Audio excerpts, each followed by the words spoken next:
Some leaders build companies, others build ecosystems.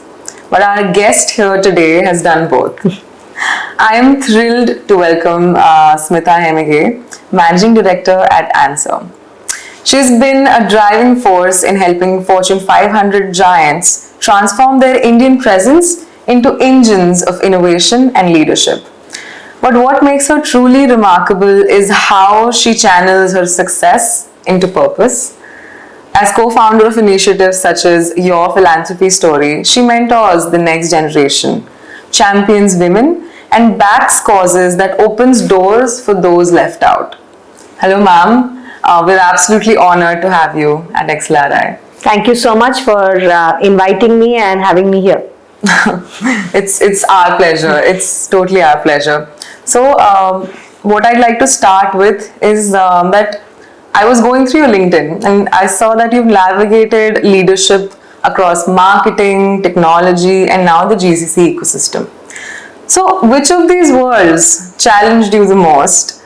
And if any of these challenges added or altered your leadership style? Yeah, so, there have been a few moments in my journey that truly pivoted. Like, I remember when I transitioned from Aztec to Logica, and the reason why I moved to Logica was because Europe and outsourcing and offshoring was just taking off at that point in time. Around 2006, 2007, the market was shifting towards how Europe can do this much better. And I joined to actually lead their market research function, which was a very specific function to what I was doing in my previous role. And then I had a fantastic mentor. His name was Mahesh Desai, and we were part of his unit called the Strategic Business Development Unit, working on everything which was going to go back to shape their entire global services delivery at Logica. And that was an extremely exciting time because in about a year, I think my first assignment that I did with Mahesh was I wrote a remote infrastructure management approach note for the group CFO.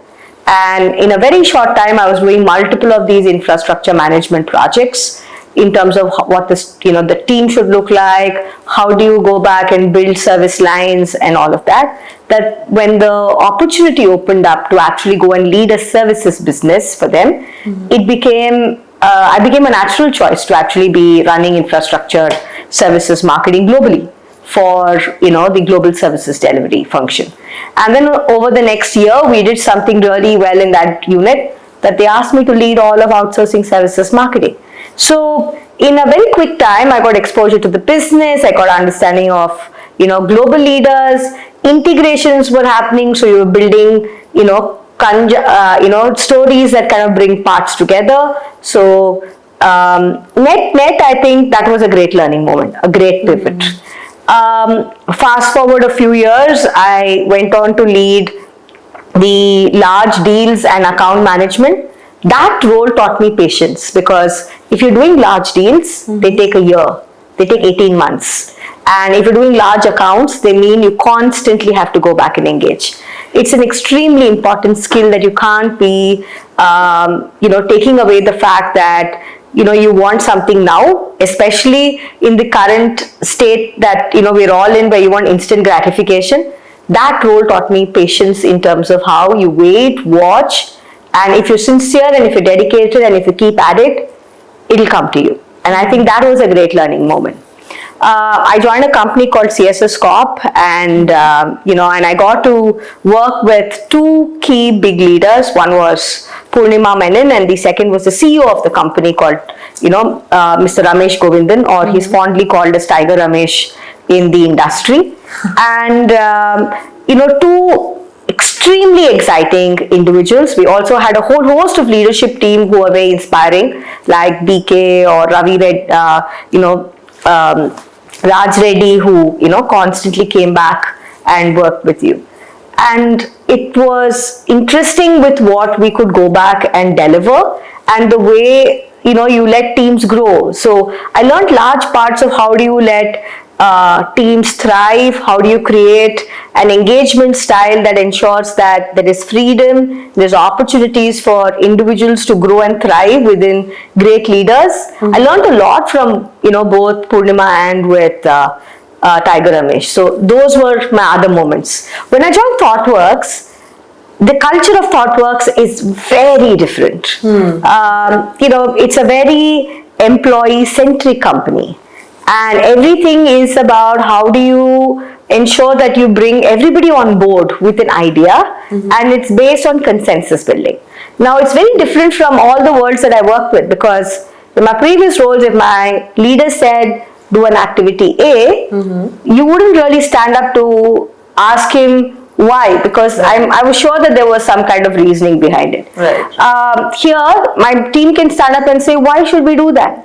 Or I have to convince them that this is a great way to do this. So over a period of time, it's about winning trust, it's about winning each individual's and mapping them to what they can go back to deliver. So when I took over the team was fairly running at different paces. They were, operating at different levels. But by the time I, worked with them over 3.5 years, I think it was one of the best teams that I managed across the industry.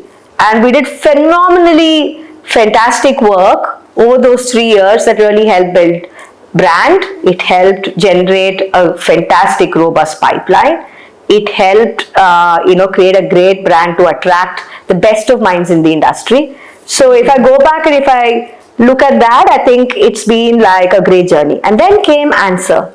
So all through my life, I was told that you should talk, futuristic. We should throw in words like transformation, one of the most abused words in the industry, digital and transformation, and both of them put together even more like a bingo word. And, we very quickly, I remember I was talking to Lalit, who is the founder, and he's extremely inspiring when you actually go back and work with him. He told me, the simpler we can get the narrative, the easier it is for somebody to understand.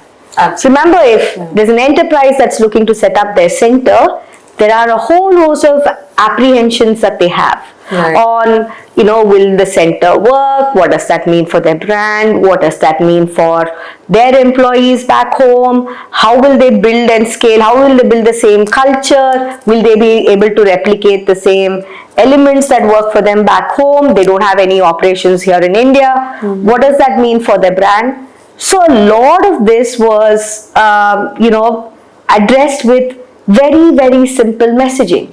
Keep it simple, no jargons, don't throw in words which makes it hard and creates a more difficult situation for employees to kind of understand. And a large part of that messaging is what I've learned from Lalit.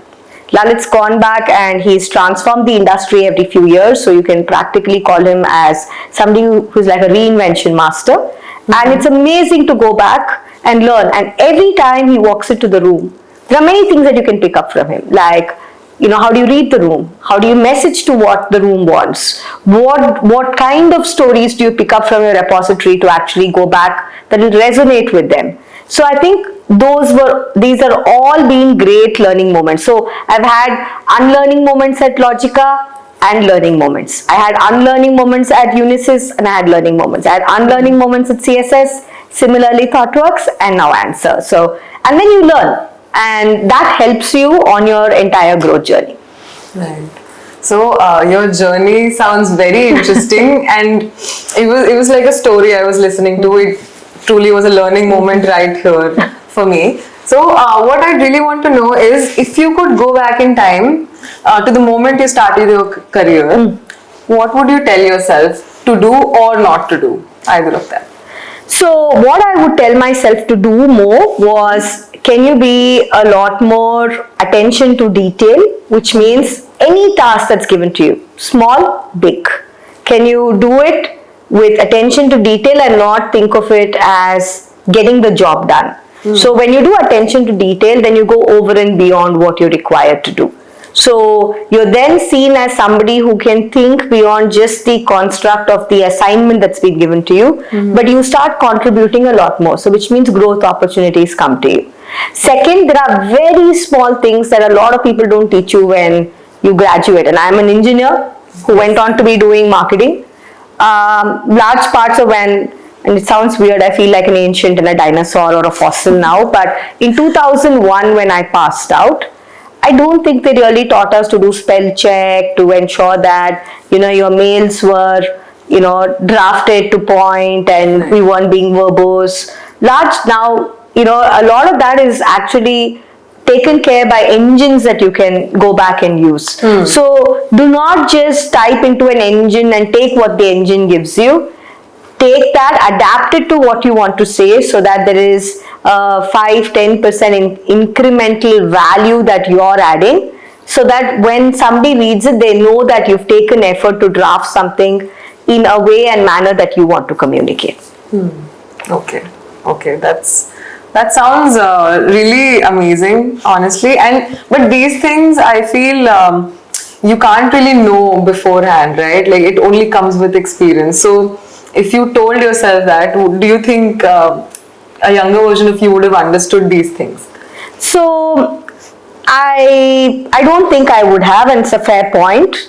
But I was, married by then, and I had a husband who was sort of like a perfectionist, and he did all of this. So sometimes when you don't know, but you're seeing somebody else do that, I think it becomes like, a great way to go back and emulate. I always saw that there was a spell check that was run before he sent an email. I always saw that he read the email a couple of times to see if the email sounded fine. Every time he had to summarize, he ensured that it was bulleted. A lot of these you learn. And, if you're a smart person, learning can come from anywhere. It doesn't have to be from a book. It doesn't have to be from, just listening to somebody. You could look at some of your colleagues. You can look at somebody at home and you can learn. And so that definitely helped me. True. Ma'am, I totally agree with your point where you said you can learn from people. I have had such amazing women leaders in my life. I've learned a lot from them, how different they are. So have you had any role models in your life that you looked up to or still look up to? So Mahesh is somebody that I've always looked up to. I love the energy that he brings into the room. It's like bursting with energy when he walks in, and that's what he does. He's today the chief customer officer for Rackspace in Europe, and he's an amazing human being. Purnima is another person that I've always looked up to, and she taught me that all female bosses who come with a tag of being really hard to work with, she kind of was the person who kind of dispelled that entire myth in my head, because I was really worried. And she taught me how inclusive leadership can be, how do you allow teams to grow, how should teams be allowed to flourish, how do you ensure that they are able to build equations and relationships across levels, including your leadership team, because if they are doing great work, then how do you ensure that they continue to do? How do you hire absolutely brilliant people who can be more brilliant than you, but give them a safe space and keep, and help them shine through that brilliance. So your job is to shine, it's to polish, and can you do that task really well? So all of this was what Purnima helped. There was Sudhir and Sameer in ThoughtWorks, who were amazing in the way that they could think about, how do you do consensus in the right manner? How do you ensure you bring people on board? How do you get people on board so they're invested in that project as much as you want them to go back to deliver? So which means that the collective impact is going to be a lot more higher than one or two people working towards it. Right. And the last, of course, is Lalit. Dedication, perseverance, perfection, attention to details, absolute brilliance, ability to use a lot of the experience and channel it in the right manner and tell stories. I've always loved storytelling, and he's just helped me amplify it a lot more over the years with just the stories that I've heard from him. So a lot, and this entire set has been people who've kind of guided me, molded me, and taken me ahead. Right, okay. So, ma'am, as MBA students, we're always running against the clock. So you've worked in both fast-moving tech firms and strategy-heavy environments. So how do you balance speed with strategic patience in decision-making at such a huge scale? So I'm a big relier on to-do lists. I feel like, and I usually start my day fairly early. Okay. And my day starts at about 6:15 or 6:30 when I leave my house. And so it gives you a lot of time to kind of think and get your day together before your team comes in. So Right. the 8 to 9:30, 10 is my time, where I'm sitting, thinking about what to do for that day, doing some of the, which requires you to be in a zone. So I do a lot of that at that point in time. And then I have a to-do list where I want to finish all of those by the time I finish, say 3, 4 in the afternoon. I do a lot of small things because they seem big on the list. It also gives you a great amount of pleasure that you can keep striking off stuff on that list. So you've struck off about 60-70% of that list. But they're critical for you to be, doing some of those. Right. Some of the big ticket items are what I do usually between 3 and 5, because that's when I know I have to wrap up. I've got calls again starting in the evening. You want to get that done before you go on. I also run an NGO, so I keep some time to go and meet with those people. So that recharges me.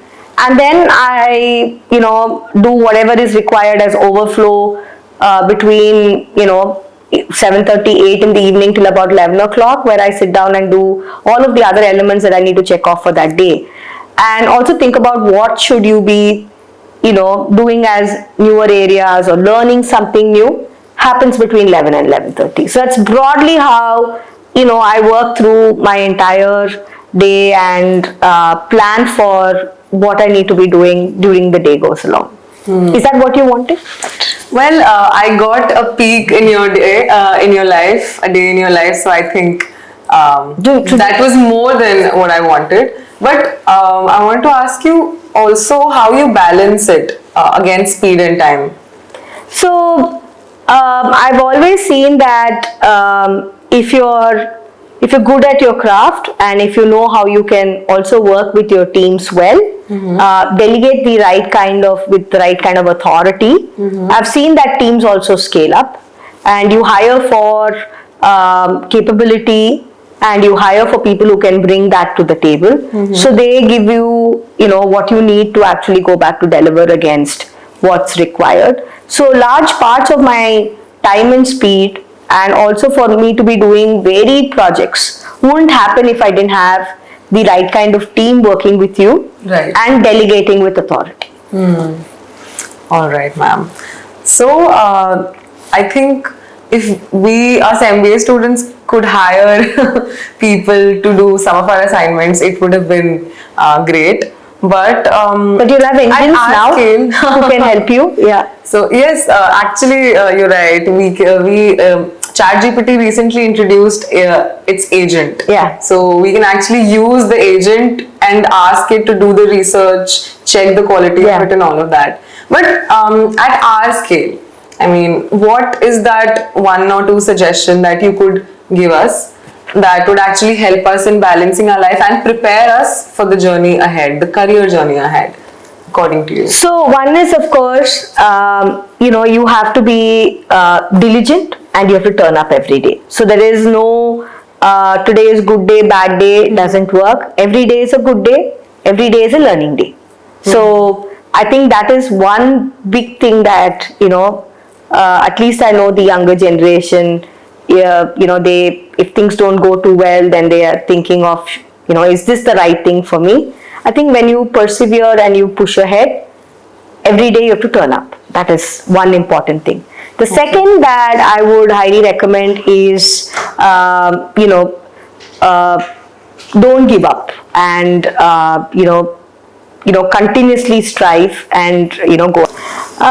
One thing that I would say is turn up every day, so that you know that every day is a good day and every day is a learning day. So you come, you turn up and you deliver to what you need to deliver. Push through. I'm sure there are bad days, with all of us. happens to me as well.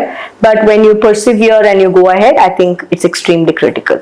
Second, all of us as humans would like to go back and showcase individual work as great work. But when you're working for an enterprise or an organization, I think it's a team that truly matters. Can you have your colleagues back?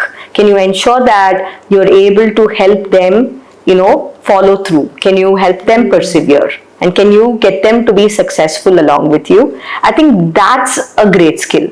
And the last is, each of us come with, large amounts of confidence. But remember, confidence with humility is it's a powerful combination that always helps you get through difficult spots. People will be willing to help you because they see you as somebody being humble, and that really helps you through rough patches that you might encounter and help you cruise through to the other side. Okay. Those are some great pointers, ma'am. I will try to work on them myself.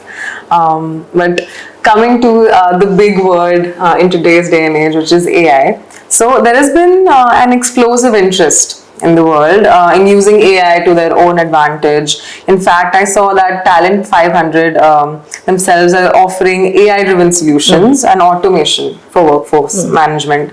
So my question to you is that what do you think is going to happen in the Indian landscape, specifically in the context of GCCs, say in the next 5 years in this space? AI is definitely going to disrupt the industry, and I think there's no two ways of thinking about that. Instead of trying to fight it, is there a way and means that people can actually look at how could you use AI to be great enablers? I think there are several areas and use cases that people have already demonstrated the power of what AI and agentic can do to organizations. And all it means is, as these use cases become, move into mainstream, it's a big possibility that AI and agentic is going to drive parts of the enterprise, and that will have a profound effect on the GCC as well. So what I would recommend is not to be scared, but to upskill and reskill. The ask would be is, how can students constantly learn? How can they constantly be looking at the next waves of what is truly defining the industry? Can people be thinking about other additional areas of reskilling that the individuals need? If you're open to be learning, if you're open to be willing to constantly look at a new self, I think that will give you, your ability to embrace this whole change with, agentic and AI that is coming our way. Okay. So basically, we shouldn't be worried that AI is going to eat away our jobs, but embrace it. Yeah, like every time we've had transformation, I think there has been a profound impact on people and people who work in that industry. It could be the advent of industrial revolution in automobile. It could be the advent of computers. It could be the advent of data and insights driven approach as organizations have moved on the journey, as well as digital. It only means that if you've been slow and if you've been resistant to actually make the change. Look at what BlackBerry and iPhone did. And if you've been resistant to change, if you're not willing to look at the horizon, then you get left behind. So the best way would be is join the bandwagon, see it with the same degree of the naiveness, the excitement of learning something new. Learn that, upskill yourself, and I don't think there's anything to be afraid. Right. It's just going to be a great enabler that will help you do your job better. Right. So people, like everybody in the workspace, should not be afraid to take a risk. Learning is anyway, I mean, yesterday in the guest talk you mentioned, right? Like learning new things is what it takes to really become successful anywhere you go, right? So my question is actually related to one of the points, one of the questions I asked you yesterday. I asked you what kind of mistakes do you think we should commit as soon as possible, right? So you said that we should take a risk. Just take a risk, go for it. So Was there ever a career decision you made that felt risky in the moment but turned out to be amazing, transformative? Every time that I've taken a new role, I've always had that butterflies in the stomach, right? When I was a generalist doing work at Aztec and I joined Logica to be a specialist market research, person who's going to go and build their entire cell, I was scared because it was suddenly moving from a wide area into a very specific area. A few years later, I remember when I was joining ThoughtWorks, and the first time in my life I'd actually taken a month-long break between my jobs. The reason is we have a niece and she was born and we had not seen her, and so she was in the US and we wanted to go and spend some time with her, so we used this time to actually, and I was going to come back and join ThoughtWorks to head their marketing function. Now, all through my life I had led specific functions and I had delivered to whatever the ask was. Now suddenly all accountability is sitting with you, accountability for a region, accountability for a market, accountability to be building brand. So the buck stops with you. That pressure is enormous. And it does bring up that imposter syndrome, irrespective of how much you go back and keep it deep down and you think you've got enough confidence that it won't come back up. And I think we were flying across the Atlantic back and it's about 3 a.m. I wake up my husband and I ask him, I said, what do you think? I mean, is this the right decision I've made? Because, I can always go back and join my previous organization or look for a new role. Do you think I'm cut for this role? And the one thing that he told me was, you've been doing and operating at this role for the last couple of years. Had you been a man with the same psyche, you would have, never self-doubted yourself. You would have said, I think I'm ready for the job. There's no I think, I'm ready for the job. So stop doing this to yourself. And it's as simple as wearing your shoes tomorrow morning and walking into the office and you'll deliver whatever is required to be delivered. So I said, okay. And then, I walked in. When I moved from ThoughtWorks to ANSR, I was concerned because suddenly I was getting into an industry which meant I had a view from the outside, and I wasn't really, understanding the works of how a GCC is built, right? Now you go back, you work as a service provider to provide a service. It's very different from seeing how a GCC can be brought up grounds up. And I knew it's going to be, a great learning curve in terms of unlearning and relearning something new. It was a big risk because I was in this really well-settled, comfortable role where things were very predictable and, and I built a brand for myself. People knew me for what I could go back and deliver. And suddenly you were going to start the journey all over again. And but I always felt that if I didn't take this decision now, maybe I'll regret it. So I've always listened to my gut. I've taken those bets that I think will help me, and I've taken those reasonable risks and moved ahead. So, ma'am, I wanted to know that when you started your philanthropy story, was that also a risk that you took, or what? If not, then what was the motivation behind you, starting? So, your philanthropy story was started by, a good friend, Dr. Shivanand Koteshwar. He and I I've been friends for about 20 odd years now. And we were at the IMB alumni event. It's called Imbue. And we heard Ms. Kiran Mazumdar-Shaw and Mr. Azim Premji talk on stage about how philanthropy is, and when you hear the word philanthropy in India, you're thinking about the really big foundations. It could be like the Bill and the Melinda Gates Foundation, or you're thinking about, the Birla Foundation or the Tata Foundation.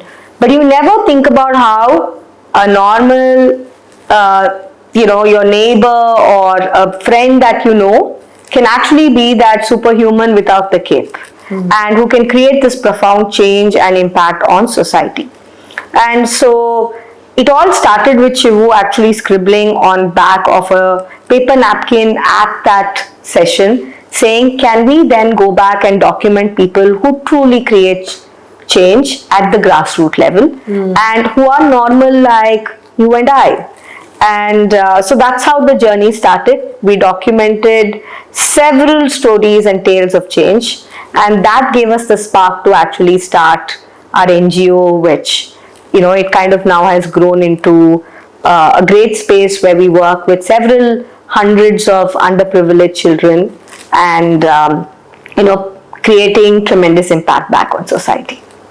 So you teach also, right, in that foundation? Yes, I do spoken English. I do 10th standard English coaching.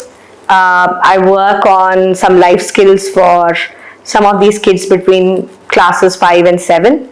And generally a little more the stricter teacher, while some of our other core working group members are a lot more fun. And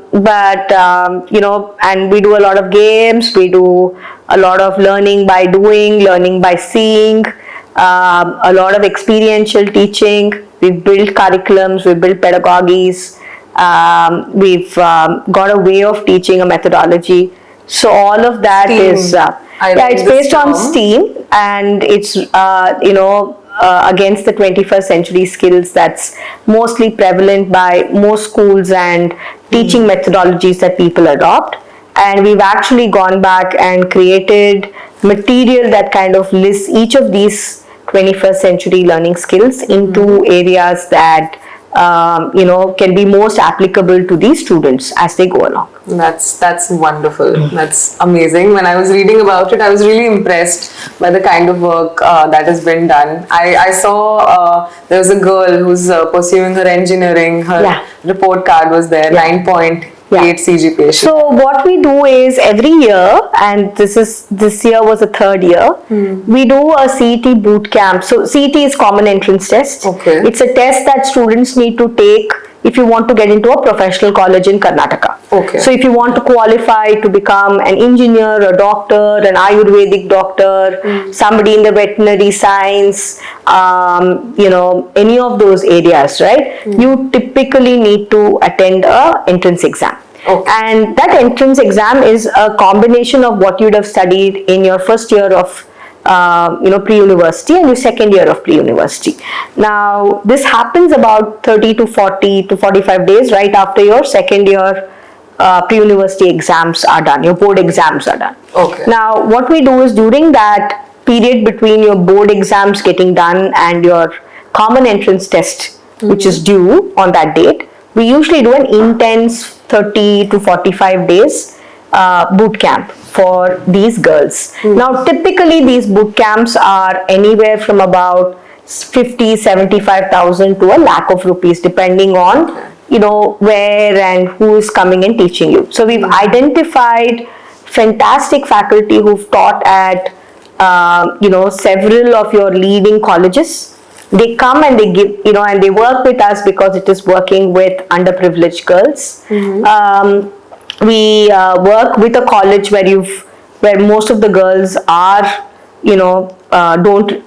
come from low resource families, and and what we've also seen is at the end of the program, the CET becomes a key way for them to get a rank that allows them to be successful. So one such case is Aishwarya, the girl whose marks card that you got to see. She's a student of Rajarajeshwari Engineering College. She's somebody that we've supported 2 years in a row now. There is a trust that's come forward called Sachitana Trust that's actually taking care of her sponsorship in terms of her fees. Her father is somebody who goes and distributes the Outlook and some of your other periodicals, magazines into offices, and so they were really struggling to find ends meet. And her brother is on the spectrum of autism, and the mother is a homemaker.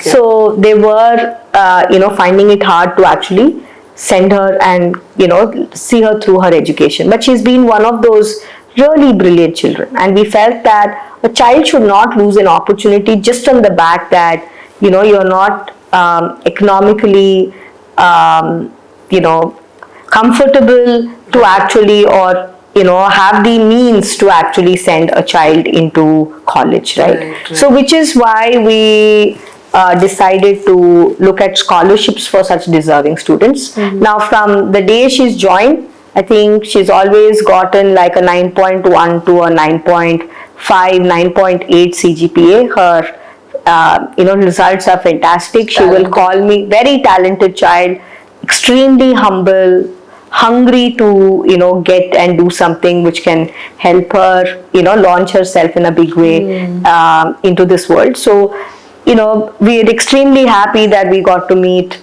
somebody like her, and we are doing our small bit in her journey. Right. This is some amazing work you're doing, ma'am. Probably you're creating or crafting leaders of tomorrow. So in conclusion, one last question I'd like to ask you is that we know that in GCCs, India used to be working like back offices, but slowly it turned towards strategy or technology roles, right? So what is next for India? What do we need to work towards? And what do you think is coming next for India? Can we be the next choice for the primary headquarters? So if you look at GCCs, they're actually true extensions of your centers back here. So they are second headquarters in many ways. I think some spaces that if you go back and see, we've seen organizations actually look at large parts of their data, AI, cyber security, all of the new areas that are going to be truly transformational to the organization. There are centers of excellence actually being set up here in India. And with that said, I think there is this incredible growth curve that you have for Indian professionals to actually go back and shape the AI data as well as the agentic strategy for the Fortune 500 and large enterprises across the world. So that's going to be an exciting space, and I think it's going to be a space that's going to put India on the map when it comes to the areas of AI and agentic. And I think that's going to truly go back and shape a lot of careers as well as create a lot of firsts for people when they're looking to invest and grow on that journey. And as all of this happens, it means that today we've got technology leaders, we've got some functional leaders. Tomorrow even the CEO can be based from here. So it just means that the possibilities are infinite. It's just about how do you go back and capitalize and how can you constantly innovate and keep yourself in newer formats of versioning. So today if you're at version 2.0, can you become a version 3.0 in a short period of time so that you're able to meet whatever the market needs, because that's evolving at a really fast pace. So we just need to keep working towards that. Yeah, I think it's about how do you learn quick, adapt quick, move quick, and implement quick. And I think that's going to be critical. Right. Thank you for that wonderful conversation. I really learned a lot in this short while. I am going to go back and think about the answers you gave me, because all of this comes from a vast experience that you possess. So thank you so much for giving me this opportunity to talk. Thank you for having me here, and I enjoyed my conversation with you. It got me to relive a lot of memories that I hadn't thought of for a period of time. So thank you.